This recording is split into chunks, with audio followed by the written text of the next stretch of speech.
This is Hórusz. He is the sun god of Egypt. Broadly speaking, the story of Hórusz is as follows. Hórusz was born on December 25th of the Virgin Isis Mary. His birth was accompanied by a star in the east, and upon his birth he was adored by 3 kings. At the age of 12, he was a prodigal child teacher, and at the age of 30, he was baptized by a figure known as Anup, and thus began his ministry.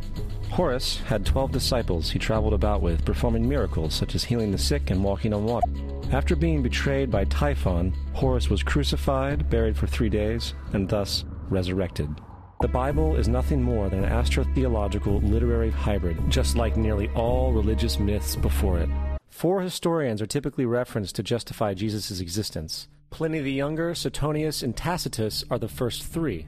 Each one of their entries consists of only a few sentences at best, and only referred to Christus or the Christ, which in fact is not a name but a title. It means the Anointed One. The 4th source is Josephus, and this source has been proven to be a forgery for hundreds of years. Sadly, it is still cited as truth. Would have made it into the historical record. It didn't, because once the evidence is weighed, there are very high odds that the figure known as Jesus did not even exist.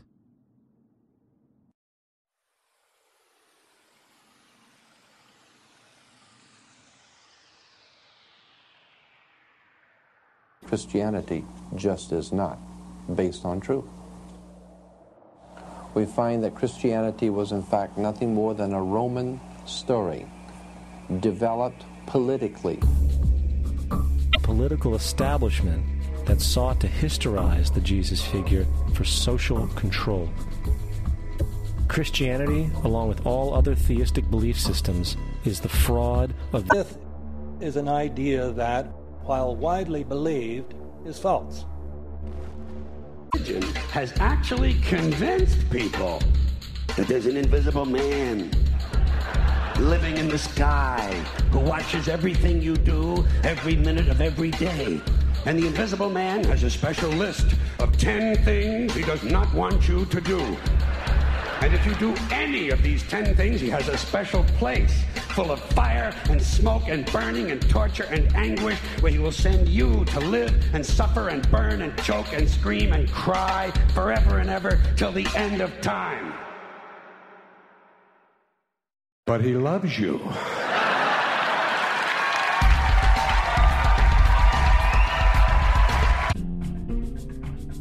The sun.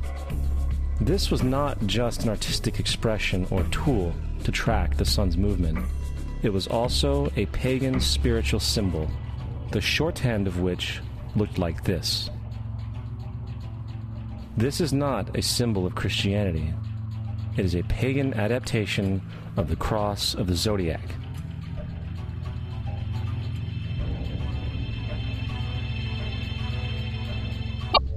Furthermore, the character of Jesus being a literary and astrological hybrid is most explicitly a plagiarization. In fact, the literary similarities between the Egyptian religion and the Christian religion are staggering.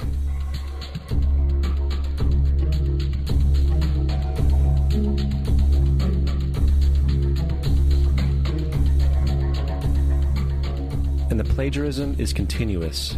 The story of Noah and Noah's Ark is taken directly from tradition. In Crete, Minos ascended Mount Dicta, where Zeus gave him the sacred laws, while in Egypt there was Meses, who carried stone tablets and upon them the laws of God were written.